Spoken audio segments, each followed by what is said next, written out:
आप सभी का स्वागत है दोस्तों।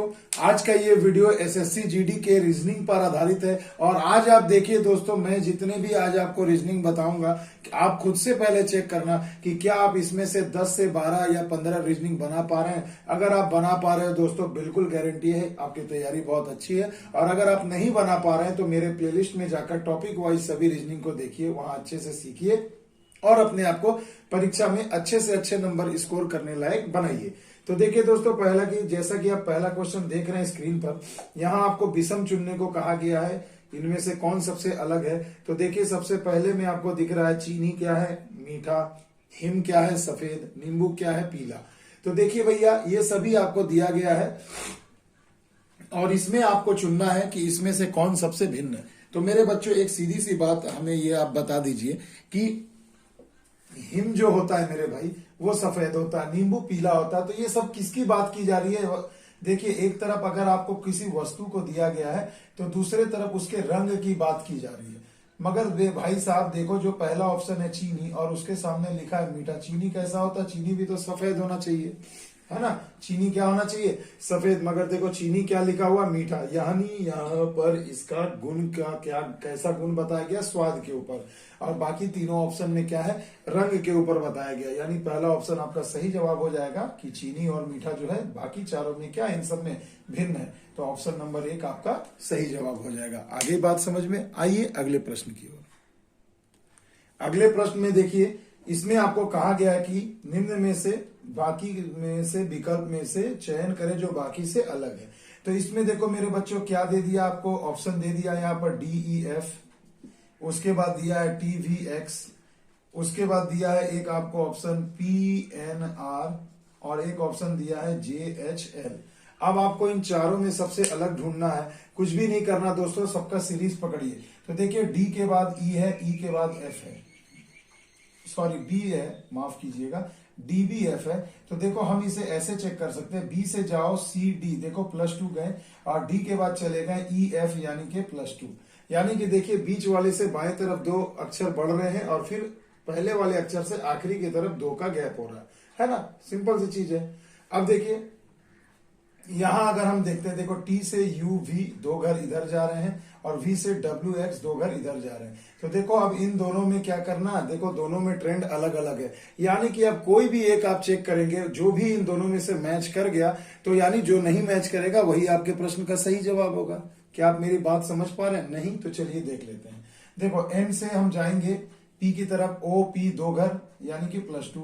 अब P से अगर 2 अक्षर आप आगे जाए तो QR देखिए 2 घर इधर भी चला गया। तो देखो ये वाला ट्रेंड मैच कर रहा है, यानी यही वाला सबसे अलग होगा। तो सही जवाब हो जाएगा आपका ऑप्शन नंबर B, है ना। तो देखो ये वाला सबसे अलग हो गया, यानी आंसर हो जाएगा TVX। अगर आप क्रॉस चेक एक बार करना चाहते हैं तो आप यहां से भी करिए। H के बाद IJ 2 घर जाते हैं और J के बाद KL 2 घर इधर भी जाते हैं। तो देखिए बढ़ रहा है ना भाई। तो सीधी सी बात है, इसे जरा ध्यान से समझिएगा मेरे बच्चों। तो देखो इस प्रकार से प्रश्न एकदम आपको सादृश्यता से, अल्फाबेट कोडिंग डिकोडिंग से एकदम भरा रहेगा क्वेश्चन आपका। तो ऐसे रीजनिंग को आप जरूर अच्छे से प्रैक्टिस करके जाइएगा। अब देखिए अगला जो है प्रश्न, इसे जरा गौर से देखिएगा मेरे बच्चों। इसमें आपको कहा गया है कि विकल्प को चयन करें जो बाकी से अलग है। तो देखो बस है, विमान है, टैक्सी है और रेलगाड़ी है। तो अब आप बताइए ना भैया, बस कहाँ चलता है? जमीन पे। विमान कहाँ चलता है? हवा में। टैक्सी जमीन पर, रेलगाड़ी जमीन पर। सभी जमीन पर चलते हैं, केवल विमान ही है जो हवा में चलता है। यानी कि सबसे अलग ऑप्शन हो जाएगा विमान, ऑप्शन नंबर ख यानी कि B। अब देखिए अगला जो प्रश्न है, एनालॉगी से आपको दे दिया गया है। पूछा जा रहा है कि उड़ना वायु तो तैरना कहाँ? तो देखिए भाई साहब, उड़ते कहाँ है? वायु में। तो तैरते कहाँ है मेरे भाई? पानी में। यानी सही जवाब क्या हो जाएगा? पानी हो जाएगा, वाटर। यानी कि ऑप्शन नंबर क यानी कि 1 नंबर आपका सही जवाब हो जाएगा। आगे बात समझ में। अगला क्वेश्चन देखिए दोस्तों, कोडिंग डिकोडिंग से कहा गया है। देखिए दिया गया है, आपको ध्यान से पढ़िए सवाल को। दिया गया है कॉमरेड्स, RADES। कहा जा रहा है कि कॉमरेड्स को क्या लिखा गया है? DQPVFJLA।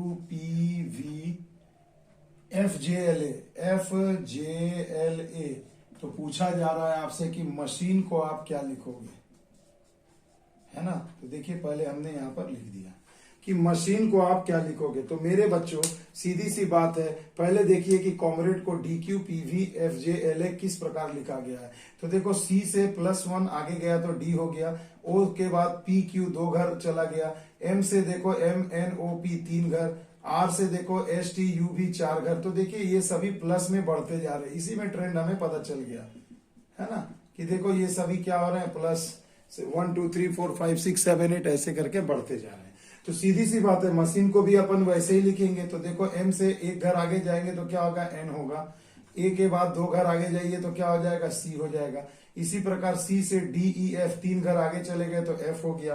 तो देखो NCF हमें यानी कि ऑप्शन नंबर ग और घ दिख रहा है। अब इन्हीं दोनों में से चुन लेना है मेरे भाई। तो I के बाद क्या होगा, 4 घर आगे जाएंगे JKLM, यानी कि M वाला आंसर होगा, यानी NC देखो 1 2 3 और यहां पर हम 4 जाएंगे, माफ कीजिएगा, H से आगे जाना है।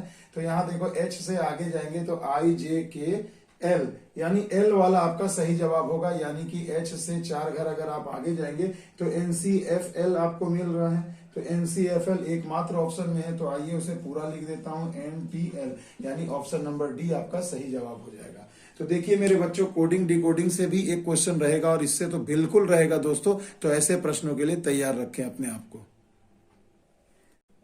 तो देखिए दोस्तों, इस प्रश्न में आपको कहा गया है कि इस अंग्रेजी डिक्शनरी में आएंगे वो शब्द जो सबसे आखिरी में होगा उसे चुने। तो सबसे पहले शब्दों को अच्छे ढंग से लिख देता हूं, FRACAS, उसके बाद आपको दिया है FOURTH फोर्थ, उसके बाद आपको दिया गया है FRANCE कहा गया है ना, फ्रांस लिखा गया है। और उसके बाद देखिए आपको दिया गया है कौन सा शब्द है भाई, फ्रीक, FREAKS फ्रीक्स, और उसके बाद दिया फ्रेम्ड FRAMED। तो देखिए दिख रहा है भाई, बिल्कुल सही सही आपको दिख रहा है। अब आपको पूछा जा रहा है कि इसमें जो सबसे आखिरी में शब्द आएगा वो कौन सा है। तो नंबरिंग अपन ने कर देना है, चलो 1 2 3 4 5। अब इसका आंसर जो होगा वो मैं आपको इस तरफ लिख के बताऊंगा।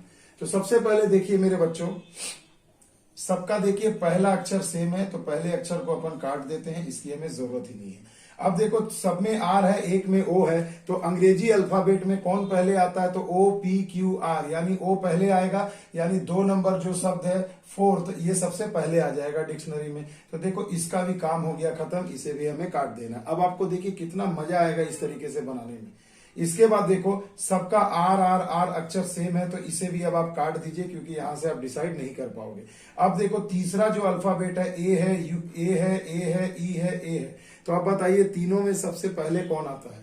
तो सबसे पहले कौन आता है मेरे बच्चों, तो सबसे पहले देखिए तीनों में सबसे पहले कौन आएगा, तो देखो A है, E है और A है। तो ऑब्वियसली भैया ये तीनों ए वाले ही तो पहले आएंगे, यानी ई वाला तो बाद में हो जाएगा। यानी इन तीनों में अब आपको कोई ना कोई तो सबसे पहले आएगा, मगर देखिए ई वाला जो बंदा है ये सबसे लास्ट में आएगा। तो यानी सीधी सी बात है, सबसे आखिरी में आपको कौन सा मिलेगा, तो ऑप्शन नंबर 3 देखिए आपको, माफ कीजिएगा 3 नहीं, ऑप्शन नंबर 4 फ्रीक आपको दिख रहा होगा, यही सबसे आखिर में आएगा। क्योंकि ये वाला ये ए और ये ए किसी भी हाल में ये तीनों ए हैं, तो इन तीनों में सीरियल नंबर बैठा सकते हैं, मगर ई वाला तो देखो आएगा इन तीनों के बाद ही। तो सबसे सही जवाब आपका क्या हो जाएगा, ऑप्शन नंबर, मतलब ऑप्शन नहीं, शब्द नंबर 4 यानी कि फ्रीक्स, ये सबसे आखिरी में आ जाएगा। देखो कितनी चुटकियों में सॉल्व हो गया। आई होप आपको मजा आया होगा दोस्तों ये मेथड देखकर। अगला सवाल देखिए दोस्तों, ये भी बेहतरीन है, एकदम सीरीज से दिया गया है। देखिए कहा गया है कि निम्नलिखित अक्षर श्रृंखला में लुप्त पद को ज्ञात करें, यानी आखिरी में क्या होगा। तो मेरे बच्चों पहले मैं आपको इसे लिख के अच्छे से समझाना चाहता हूं। इसे देखिए, थोड़ा ऊपर लिखता हूं, देखो O है 1 2 3 4 5 x फिर 0, उसके बाद 1 2 3 4 5 फिर 2 0, उसके बाद 1 2 3 4 5 फिर 2 0 आ गए, उसके बाद 1 2 3 4 0 4 x फिर O x O, उसके बाद 1 2 3 ओ एक्स एक्स ओ। तो पूछा जा रहा है कि आखिरी में क्या होगा। तो मेरे बच्चों एक सीधी सी बात देखना, मैं बहुत ही बेहतरीन आपको तरीका बताऊंगा। हमेशा ऐसे अक्षरों को ना कुछ नहीं ध्यान मत देना, केवल आखिरी से लास्ट से बनाना। तो देखो कि यहाँ पर जब ये ओ आया है ना, तो यहाँ देखो यहाँ 2 अक्षर में ओ आ गया। फिर उसके बाद देखो कि यहाँ पर देखो सेम हो गया, ये भी, ए और बी और सी देखो लगभग पूरा ही सेम है। तो आखिर में देखो क्या हो रहा है। अब ये जब 2 ओ आए हैं, ये ओ जब यहां जा रहा है इस वाले के पास, तो देखो यहाँ ये एक्स को काट के ओ हो जा रहा है। तो ये वाला जो ओ है वो क्या हो गया, एक्स हो गया। क्लियर। और ओ तो ओ के ही जगह पर है, आखिर में भी ओ के ही जगह पर है। अब देखो ये वाला एक्स जब यहाँ, ये वाला ओ जब यहाँ एक्स के पास जाएगा, तो देखो यहाँ ओ हो गया, तो ये वाला क्या हो गया, एक्स हो गया। तो ठीक उसी प्रकार जब ये ओ यहाँ जाएगा, तो यहाँ पर तब आपको ओ मिल जाएगा, यानी शुरू में 2 एक्स रहेंगे और ये ओ किस में बदल जाएगा, एक्स में। और ऑलरेडी 2 एक्स आपके बने ही हैं और ये वाला ओ का ओ रह जाएगा। यानी देखो ऑप्शन में आप इसे जरा ध्यान से देखिए, तो आपको ऑप्शन नंबर ग यानी कि सी में दिख रहा होगा डबल एक्स ओ ट्रिपल एक्स ओ। तो डबल एक्स ओ ट्रिपल एक्स ओ आपको मिल रहा है, यानी ऑप्शन नंबर सी आपके प्रश्न का सही जवाब होगा। ऐसा टाइप का भी अभी आपको सीरीज पूछा जा रहा है। आई होप आपने पहली बार देखा होगा, तो अगर देखा होगा पहली बार तो आपको अच्छे से समझ में भी आ गया होगा। अब देखिए दोस्तों, इस वाले रीजनिंग को जरा ध्यान से देखिएगा। इसमें कहा गया है कि ए का भार बी का 2 गुना है। तो देखो मैं केवल लिखते जा रहा हूं, इसे जरा ध्यान से पढ़ना। तो देखो ए का भार क्या है, बी का 2 गुना है। एक हमें मिल गया कंडीशन। अब कहा जा रहा है बी का भार सी का 3.5 गुना है, यानी कि बी का जो भार है वो सी का कितना गुना है, 3.5 गुना। 3.5 गुना को आप कितना लिख सकते हो मेरे भाई, तो यानी 3.5 यानी 5 सते 35, 5 गुना 10, यानी कि 7/5 लिख सकते हो, है ना।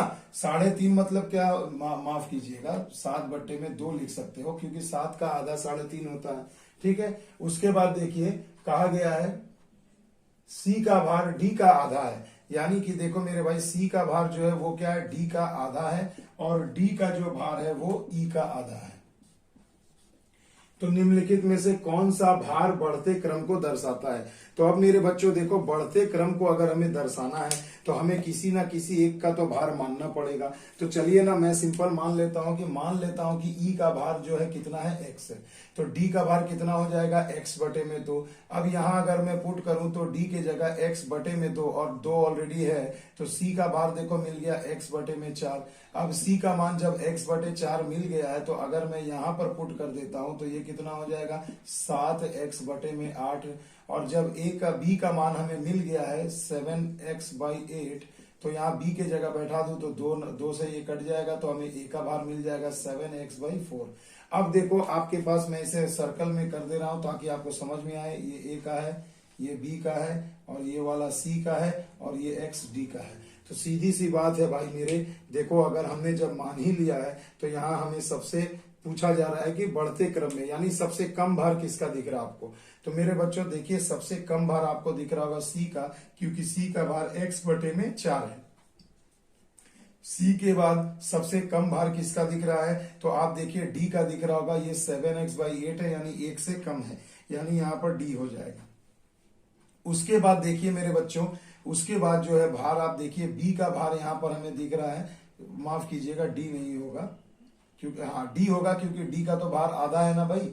देखो डी का यहाँ पर हमने भार कितना निकाला, डी का भार आ गया था यहाँ x/2, तो ये तो आधा है, और ये क्या है, 1 से थोड़ा कम है, तो यानी डी हल्का है, तो डी पहले हो गया। उसके बाद अब आप यहाँ पर बी लिख सकते हैं, क्योंकि बी का भार क्या है, 1 से थोड़ा ही कम है। उसके बाद ई का भार आपने x माना था, तो x ये ई का हो गया, क्योंकि ए का भार देखिए 7/4 है, यानी 7/4, यानी 4 से जब आप भाग दोगे तो 1 से अधिक बार में भाग जाएगा, यानी ए यहाँ पर सबसे भारी हो जाएगा। तो यानी सीरीज आपका हो गया CDBA और देखिए 4 ऑप्शन है, आपको दिख रहा होगा, तो CDBA is the right answer. तो ऐसे लॉजिकल क्वेश्चन भी आपको परीक्षा में जरूर देखने को मिलेंगे मेरे बच्चों। तो ऐसे प्रश्नों के लिए भी आपको तैयार रहना चाहिए, क्योंकि ऐसे ही प्रश्न आपको परीक्षा में देखने को जरूर मिलेंगे बच्चों। अब देखिए दोस्तों, अगला जो प्रश्न है ये भी कंपैरिजन वाला है, रैंकिंग वाला है। जरा ध्यान से देखिए, 7 व्यक्तियों के एक समूह में S3 सबसे छोटा है। तो लो भैया, हमने यहाँ लिख दिया S3 जो है सबसे छोटा है। 7 लोगों का जगह है तो 1 2 3 4 5 6 7 हमने जगह लिख दिया। अब देखिए, इसमें कहा जा रहा है S7 S5 से लंबा है, यानी कि S7 जो है वो S5 से लंबा है। तो S5 को हमने बाईं तरफ छोटा लिख दिया और S7 को इधर लिख दिया बड़ा, यानी दाहिने तरफ हम चलेंगे बड़ा और बाएं तरफ चलेंगे हम छोटा, ऐसे एक अरेंज कर लेना है। अब देखो, कहा जा रहा है लेकिन S6 से छोटा है। कौन भैया? S7, यानी 7 नंबर 5 से लंबा है लेकिन 6 से छोटा है। तो S6 हम यहां लिख सकते हैं। क्लियर? क्योंकि बीच में कितने लोग हैं आप भी नहीं जानते, हम भी नहीं जानते। सवाल पढ़ते हैं उसके बाद डिसाइड करते हैं। फिर देखिए, समूह में दूसरा सबसे लंबा व्यक्ति S6 है। तो देखो, समूह में जब दूसरा सबसे लंबा व्यक्ति S6 है तो हमें S6 की पोजीशन फिक्स हो गई, क्योंकि यहाँ पर S6 होगा, क्योंकि इधर ये सबसे बड़ा उससे ये छोटा है, यानी ये दूसरा सबसे बड़ा हो गया। क्लियर है मेरे बच्चों? अब कहा जा रहा है S5 S3 से लंबा है, यानी ये जो 5 वाला जो बंदा है ये 3 से लंबा है। तो S3 को हमने इधर लिख दिया। क्लियर है मेरे बच्चों? आ रही है बात समझ में? अब देखो, S5 S3 से लंबा है लेकिन S1 से छोटा है, यानी ये 5 वाला S1 से छोटा है। अब बीच में कितने लोग हैं मुझे नहीं पता, ना आपको पता है। तो चलिए मैं यहां पर S1 कर देता हूं छोटा सा, कि S1 क्या है? 5 से बड़ा है, ठीक है, लेकिन S1 से छोटा है। कौन? S5 S3 से लंबा है, S3 से लंबा है लेकिन S1 से छोटा है, 5 वाला, ठीक है, लेकिन S1 से छोटा है। समूह में दूसरा सबसे छोटा S4 है। तो देखो, समूह में दूसरा सबसे छोटा S4 है, वो हमें मिल गया। ये दूसरा सबसे छोटा हमने लिख दिया, ठीक है। S1 S7 से लंबा है। S1 जो है S7 से लंबा है, मतलब क्या है मेरे भाई? S1 तब यहां होगा, S7 से जब लंबा है तो देखिए, अब आपका सीरीज यहां पर बनकर बिल्कुल तैयार हो गया। तो देखिए, कितने व्यक्ति S4 से लंबे हैं ये पूछा जा रहा है। तो देखो, यहीं से सीरीज बैठा लो। S6 है, उसके बाद कौन होगा? S1, फिर कौन होगा? S7, फिर कौन होगा? S5। तो यानी S2 यहां पर एक रह गया है, उसके बारे में कोई चर्चा ही नहीं हुई है, तो हमने यहां लिख दिया। जबकि S2 सबसे लंबा, देखिए बता ही दिया, चर्चा तो हो गई थी, हमने वो लाइन मिस कर दिया। चलिए ठीक है, मिल गया। तो अब देखिए, आपसे सवाल में पूछा जा रहा है कि इन सब में कितने ऐसे कैंडिडेट हैं जो S4 से लंबे हैं। तो S4 से लंबा कितना व्यक्ति हो गया? ग्रुप में आपको दिख रहा है, तो देखो 1 2 3 4 5, यानी 5 लोग ऐसे हैं जो इस सीरीज में जो S4 से क्या है? लंबे हैं। तो यानी कि मेरे बच्चों, ऑप्शन नंबर आपको दिख रहा होगा, ऑप्शन नंबर ग, यानी कि सी में आपको सही जवाब बिल्कुल दिख रहा है। तो देखिए, ये आपका सही जवाब हो गया। आगे बात समझ में? तो ऐसा टाइम वेस्ट करने वाला रीजनिंग आपको परीक्षा में जरूर मिलेगा, मगर आप रणभूमि मैथ्स के रेगुलर दर्शक हैं, सब्सक्राइबर हैं और रेगुलर आप मेरे वीडियो को फॉलो करते हैं, तो परीक्षा में ऐसे प्रश्न भी आप 10-10 सेकंड में अवश्य बना सकते हैं दोस्तों। अब देखिए दोस्तों, अगला जो प्रश्न है बहुत ही बेहतरीन है, आपके स्क्रीन पर इसे अच्छे से देखिएगा। देखिए, इसमें आपको पूछा गया है कि उस विकल्प को चुनिए जो गलत पद है, यानी कि देखिए, आपको दे दिया गया है AH, उसके बाद दिया है DK, उसके बाद दिया गया है GN और उसके बाद दिया है JR, और कहा जा रहा है इसमें गलत कौन है। तो सबसे पहले देखिए ना भाई, हमें करना क्या है इसमें। ऐसे प्रश्न ही तो लॉटरी के जैसा नंबर लेकर आते हैं एग्जाम में। तो देखिए दोस्तों, इसमें अगर आपको बनाना है तो सबसे पहले आप इसे इस प्रकार से समझिए कि देखिए, गैप हमें ढूंढना है। तो देखिए, A से हम जा रहे हैं कहा? BCD 3 घर, D से जा रहे हैं EFG 3 घर, G से कहा जाएंगे 3 घर, HIJ यानी 3 घर। तो देखो, यहां तक तो अभी हमने सही ही मिला है, अभी तक हमें किसी प्रकार की कोई दिक्कत नहीं दिखी है। अब आइए दूसरे वाले अल्फाबेट से चलते। H के बाद देखो कितना घर जा रहा है? IJK, यानी यहां भी +3 है। तो K के बाद क्या जा रहा है? KLMN, देखो अभी भी 3 घर जा रहा है। N के बाद जरा देखो तो OPQ, यानी इस जगह पर Q होना चाहिए था, मगर एक्चुअल में यहाँ R दिया है, यानी कि गलत पद कौन है? चौथा पद सबसे गलत है, यानी JR आपके प्रश्न का सही जवाब हो जाएगा, और वो ऑप्शन नंबर A में आपको दिख रहा है, यानी JR यहाँ पर क्या है भाई? गलत पद है। आ गई बात समझ में? अब देखिए दोस्तों, ये बहुत ही बेहतरीन टाइप का रीजनिंग आता है। बहुत बच्चों ने मुझे पहले भी मैसेज किया था कि सर इस प्रकार का रीजनिंग हमसे बनता नहीं है कोडिंग डिकोडिंग में, और सर थोड़ा इस पर वीडियो बनाए। तो मैंने प्लेलिस्ट में बना रखा है, आप वहां से भरपूर मजा ले सकते हैं वीडियो का, कुछ नया चीज सीख सकते हैं दोस्तों। तो आई होप आप मेरे आज के इस वीडियो के डिस्क्रिप्शन में जाकर इस पर बने हुए वीडियो के लिंक से वहां से जरूर आप देख सकते हैं। तो देखिए दोस्तों, कहा गया है कि अगर केक इज ब्लैक को 4 5 7 लिखा जाए, देखिए कोडिंग में बात हो रही है, कोड में ब्लैक आर कलर को 3 2 4 लिखा है, तो ब्लैक आर कलर को क्या लिखा है मेरे बच्चों, 3 2 4 लिखा गया है, और कलर आर सिंपल को लिखा गया है 3 8 2। तो पूछा जा रहा है कि इस कोड भाषा में केक का कोड क्या होगा, यानी केक का कोड आपसे पूछा जा रहा है। तो देखिए 4 ऑप्शन भी दिए गए हैं, तो मैं आपको पहले ऑप्शन लिख देता हूं। देखो ऑप्शन में कहा गया या तो 7 होगा, या तो 5 या 7 होगा, तीसरा ऑप्शन है 4 और चौथा ऑप्शन है 5। तो ये इस प्रकार के आपको ऑप्शन भी यहाँ पर दे दिए गए हैं। आपको पूछा जा रहा है इन चारों में से कौन सा सही होगा।